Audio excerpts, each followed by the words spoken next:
বন্যা পরিস্থিতির ভয়াবহতা দেখে হেলিকপ্টার নিয়ে উদ্ধারে যেতে প্রস্তুত ঘোষণা দিয়েছেন ঢালিউড অভিনেত্রী নিপুণ আক্তার।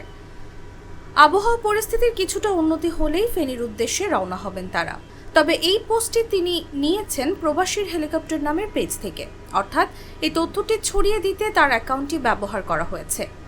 আজ বৃহস্পতিবার নিজের ভেরিফাইড ফেসবুক পেজে নিপুণ লিখেছেন, সম্পূর্ণ বিনা খরচে আমরা হেলিকপ্টার নিয়ে উদ্ধার করতে প্রস্তুত আছি।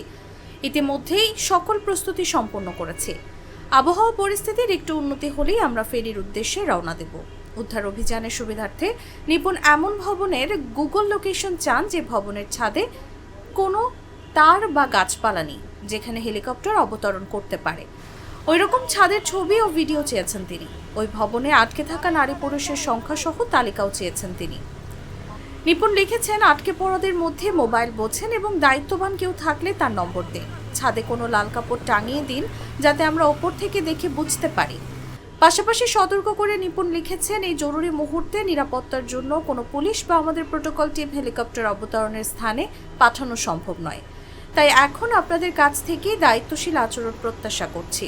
কোনোভাবেই নিরাপত্তা বিঘ্নিত করা যাবে না, তাহলে আপনার একার কারণে আমাদের উদ্ধার অভিযান বন্ধ হয়ে যাবে।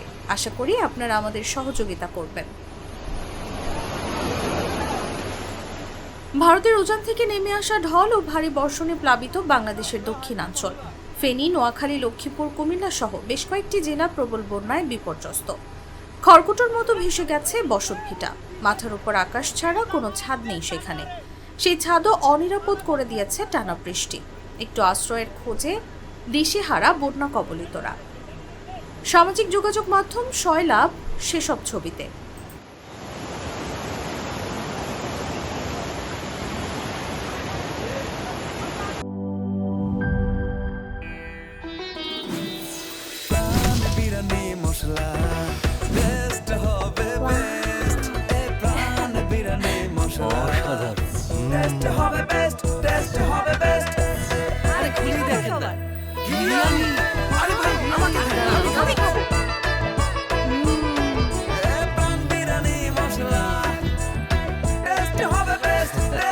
প্রাণ বিরিয়ানি মশলা, টেস্ট হবে বেস্ট। প্রাণ, জীবনের স্বাদ।